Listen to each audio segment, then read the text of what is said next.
Welcome back नाज़रीन, आप programme देख रहे हैं प्रॉपर्टी टाइम। आज के हमारे मेहमान हैं मियां तारिक मुनीर साहब, जो कि डीएचए की जानी पहचानी शख्सियत हैं। इनसे आज हम पूछते हैं कि डीएचए इलेक्शन जो है रिलेटिव्स ग्रुप ये किस वजह से हारा और दूसरा ग्रुप किस वजह से जीता है।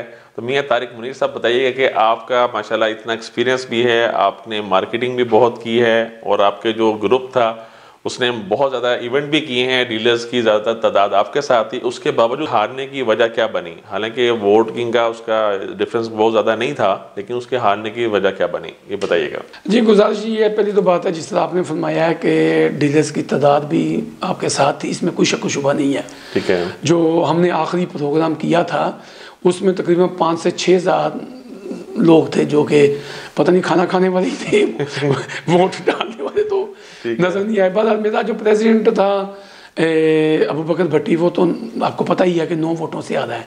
ठीक है। बाकी नीचे हमें काफ़ी मार पड़ी है, जो नीचे वाली सीटें थी उसमें मैं अपने प्रेसिडेंट को, अपनी कोर कमेटी के जो फैसला करने वाले दोस्त थे उनको बार बार समझाता हूँ कि नीचे जो आपने टिकटों की तकसीम की है वो गलत की है। वो नए फ्रेश लोग थे या कुछ नए फ्रेश लोग थे, कुछ बस क्योंकि मेरा ग्रुप है तो मैं उनका साथी हूँ, मैं उनके मतलब कुछ कहना तो नहीं चाहता, मगर नुमान भाई अब बदतमीजी नहीं चलती। ठीक है। किसी के साथ बदतमीजी करना, किसी सीनियर बंदे को, मियां तलत साहब हमारे बुजुर्ग हैं तो उनके साथ बदतमीजी फेसबुक पे, सोशल मीडिया पे बोलना, उनको बुरे अल्फाज में याद करना। डीलर्स के साथ हैं तो आपस में भाई हैं, होना चाहिए। जी हाँ। इलेक्शन तो हार जीत तो होती है। मेरे जो नीचे वाले कैंडिडेट थे ना हमारे, वो ज़रा इस हद तक चले गए थे, तो उनमें से 2-4 बंदे तो ऐसे भी थे जो कोई मार्केट की इतनी पसंदीदा शख्सियत नहीं थे, इसलिए उनको वोट नहीं पड़ा। तो प्रेसिडेंट साहब अबू बकर भट्टी ने तो आपके सामने पूरा मुकाबला किया है, उसमें तो कोई दूसरी राय नहीं है कि। लेकिन सुना था कुछ डीलर उनसे नाराज भी थे, मतलब पहले भी वो प्रेसिडेंट रह चुके हैं, तो उनकी नहीं सर, अगर नाराज होते तो 9 वोटों से ना अबू बकर हारता। ठीक है। फिर कम से कम कुछ 40-45 वोटों से प्रेसिडेंट को हारना चाहिए था, मगर नहीं, नाराजगी नहीं थी। अबू बकर भट्टी एक टफ कंपटीशन था, टफ था, और अबू बकर भट्टी एक जंगजू, एक लड़ने वाला बंदा है, एक्टिव है और उसको लड़ना आता है।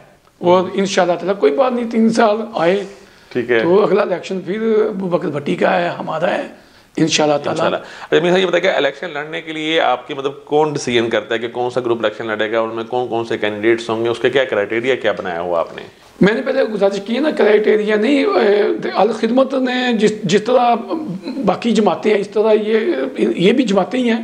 एक जमात का नाम रियल्टर्स ग्रुप है, एक का नाम अल खिदमत ग्रुप है, एक तीसरा ग्रुप और भी था, शाहिद साहब का मुझे नाम भूल गया उसका। तो ये एक पार्टी के सरबराह होते हैं, इनके नीचे एक कोर कमेटी है जो फैसला करती है किस किस बंदे को टिकट देना है, किसको नायब सदर का इलेक्शन अपने ग्रुप की तरफ से लड़वाना है। इसमें मेन सीट कौन सी होती है? इसमें मेन सीट सदर की और जनरल सेक्रेटरी की होती है। जनरल सेक्रेटरी और सदर मेन। हाँ जी, बाकी तो वैसे ही वेली शापल नहीं है। अच्छा ये सब आप यही नहीं समझते कि जैसे सियासी इलेक्शन होता है सेम आजकल जैसे डे बाय डे हम बढ़ते जा रहे हैं यूनियन की तरफ, तो ये भी सियासी इलेक्शन नहीं हो गया? बहुत ज़्यादा सियासी हो गया, इसमें पैसा बहुत ज़्यादा इन्वॉल्व हो गया है, बड़ा पैसा इन्वॉल्व हो गया जी। बहुत, मेरा नहीं ख्याल कि बड़े बड़े हैवी खाने दिए कि शायद आप उन दिनों चक्कर आपका लगा हो तो देखा हो आपने। मैंने देखा है, मतलब बहुत ज़्यादा। आप तो माशाल्लाह ट्रैवलिंग करते नहीं हैं। बिल्कुल ऐसे ही तो बड़े हमने तो उन्होंने शाहिद अली बगे को बुलाया हुआ था आखिरी प्रोग्राम में, तो हमने वो बलालुल हक को बल्कि। अच्छा तो ये बताइए कि जो डीएचए के जो इलेक्शन होते हैं इनमें पैसा कहाँ से आता है? पैसा बड़ा डीलर देखो, ये तो डीलरों के पास पैसा बहुत है, मतलब डीएचए के डीलर्स अमीर तरीन डीलर हैं सर, वो मेरे जैसा एक आधा बंदे भी बीच में कमजोर है, बाकी तो। लेकिन आप भी तो 20 साल से इस फील्ड में हैं, तो आपने पैसा नहीं बनाया? नहीं सर, नहीं बनने पैसा, नहीं बना सकते। तो आप नेक्स्ट इलेक्शन में उम्मीदवार हैं? नहीं, मैं इलेक्शन कभी भी नहीं लड़ूंगा। तो पहले आपने क्यों लड़ा था? नहीं, पहले भी मैंने इलेक्शन नहीं लड़ा। जो वाइस चेयरमैन होता है ना जी, अच्छा, ये जिस तरह ही वो बिलावल भुट्टो कहता है इलेक्टेड और सिलेक्टेड जी, ठीक है ना जी। वाइस चेयरमैन और जितनी भी कमेटी होती हैं ये सिलेक्टेड होती हैं, ठीक है, इलेक्टेड नहीं होती। सदर को इख्तियार आता है वो वाइस चेयरमैन इलेक्ट करे, आर्बिट्रेशन बनाए, ये सारे काम इलेक्शन जीतने के बाद। अच्छा मियां साहब, ये बताइएगा कि जो DHA इलेक्शन सदर बनने के बाद आम डीलर्स को यूनियन का क्या फ़ायदा होता है? यूनियन कौन कौन से मसाइल डीलर्स के हल करती है? अगर आप सच पूछते हैं तो कोई फ़ायदा नहीं है। ठीक है। एसोसिएशन कुछ भी नहीं करवा सकती DHA में। अभी ना हमारी एसोसिएशन ने DHA में कोई खास काम किया है। कोई रूल्स चेंज भी नहीं करवा सकते, कोई कुछ नहीं सर। मैं वो फौजी बात नहीं सुनते, ये नहीं करवाना चाहते कुछ रूल्स चेंज, वो ही नहीं बात सुनते, तो इनको अहमियत नहीं देते। नहीं, मेरा नहीं ख्याल, वो कुछ नहीं समझते डीलर। तो फिर इतना खर्चा करने की क्या जरूरत है आपको इलेक्शन की? दूसरी सोसाइटियों का काम मिल जाता है। ठीक है। ये DHA का प्रेसिडेंट है, ये DHA का जनरल सेक्रेटरी है। ठीक है। ज़रा वो एक इज्जत मिल जाती है। ठीक है। जिस तरह हमारे प्रेसिडेंट, मतलब बिजनेस पॉइंट ऑफ व्यू से आप ये कहते हैं कि इनको बेनिफिट हो सकता है, लेकिन DHA लेवल पे कोई फायदा नहीं है। लेकिन जो आपस में यूनियन बनी होती है, आपस में एक आम डीलर्स होते हैं, उनके मसले मसाइल भी हल करते हैं या नहीं होते? सर कुछ भी नहीं होता। मेरे साथ कई दफ़ा कई मसले मसाइल बने हैं, आज तक एसोसिएशन हल ही नहीं कर सकी। मैंने खुद अपने मसले हल किए हैं। मैं तो आज की एसोसिएशन से भी कहता हूँ, मैंने अपनी से भी कहता हूँ, हमारा एक कार्ड होता है जो रजिस्टर्ड डीलर के पास कार्ड है, मेरी पॉकेट में इस वक्त। मैं कहता हूँ यार, वो हमें 5 कार्ड मिलते हैं, एक दफ्तर के ओनर का, 4 नीचे अपने मुलाज एग्जेक्टिव को आप बना के दे सकते हो। मैं कहता हूँ हमें जाके फिर वहाँ से DHA का भी जाके कार्ड लेना पड़ता है, विजिटिंग कार्ड अंदर जाने के लिए।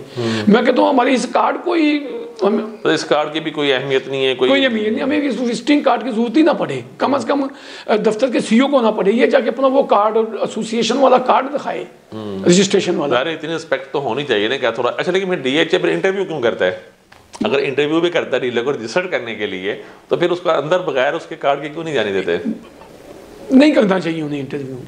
जब उसकी नहीं, इंटरव्यू नहीं करना चाहिए या रोकना नहीं चाहिए अंदर जाने के लिए? अंदर तो जाने देते ही हैं, मगर तो वहाँ से जाके विजिटिंग कार्ड देना पड़ता है। वो तो फिर आम, मगर मुझे पता होता है कि मैं जेब से निकाल के यहाँ रख के आपको उसको वो दिखा देता कि इस कार्ड की भी नहीं। देखिए, होना तो ये चाहिए कि DHA एक डीलर का इंटरव्यू कर रहा है, उसको रजिस्टर्ड भी कर रहा है, उसकी फीस भी ले रहा है, तो उस डीलर को अपने ऑफिस में तो उसको अहमियत देनी चाहिए कि DHA डीलर जो है अपना एक विजिटिंग कार्ड, अपना आइडेंटिटी कार्ड उनको शो करवाए, तो उसकी वेरिफिकेशन भी कर सकते हैं। आप बिल्कुल ठीक फरमा रही हैं। मैं कोर कमांडर लाहौर से गुजारिश करता हूँ कि डीलर को इज्जत दी।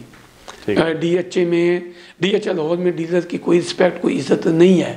ठीक है। मैं कोर कमांडर साहब से, DHA के जो VCM साहब हैं, ब्रिगेडियर सती साहब से, डायरेक्टर ट्रांसफ़र मुशर्रफ साहब से, ये तीनों साहिबान से मेरी गुजारिश है कि नुमान भाई जो सवाल पूछ रहे हैं, जिसका मुझे जवाब मुश्किल मैं देना नहीं चाह रहा, ठीक है, गोल मोल करके इनसे गुजारिश है वो DHA के डीलर को इज्जत दें। ये सब ये बताइए कि DHA इलेक्शन के बाद को मार्केट में भी कोई रेट प्लस माइनस होते हैं या उसमें कोई फर्क नहीं पड़ता? कोई फर्क नहीं पड़ता जी, इसका मार्केट में रेट में कोई फर्क नहीं पड़ता।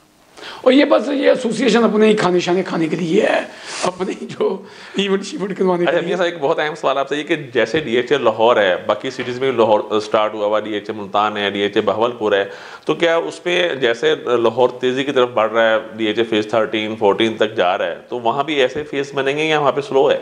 नहीं बनेंगे, वहाँ भी फेस बनेंगे। तो आप क्या समझते हैं लाहौर में DHA कहाँ तक जाएगा? अब तो जगह मेरा ख्याल है 10 तो कसूर के साथ तो आखिरी जो मौजा है लाहौर खत्म हो गया, आखिरी मौजे तक तो तकरीबन चलेगी हैं। DHA सोसाइटी में और एक आम प्राइवेट सोसाइटी में बेहतरीन इन्वेस्टमेंट कहाँ पे आप समझते हैं वो बेहतर बनती है? DHA 9 प्रिज्म में और फेज़ 10 में इन्वेस्टमेंट करें। जी मैं गुजारिश करना चाहता हूँ ओवरसीज़ क्लाइंट से और जो पाकिस्तानी हमारे इन्वेस्टर हैं जो पाकिस्तान में मौजूद हैं, ख़ास तौर पे फेज़ 10 की इन्वेस्टमेंट बहुत बेहतरीन इन्वेस्टमेंट है।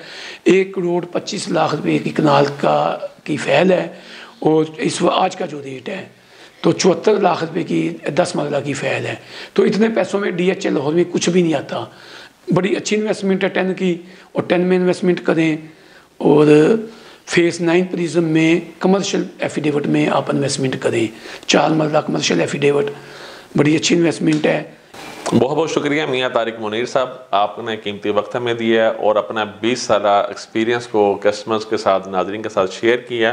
तो आपके कीमती वक्त देने का मेरी तरफ से और मेरी वैल्यूज़ टीम की तरफ से आपका बहुत बहुत शुक्रिया। इसके साथ ही हमारे प्रोग्राम का वक्त ख़त्म होता है। नाज़रीन, मुझे प्रॉपर्टी टाइम से इजाज़त दीजिएगा। अल्लाह हाफिज़।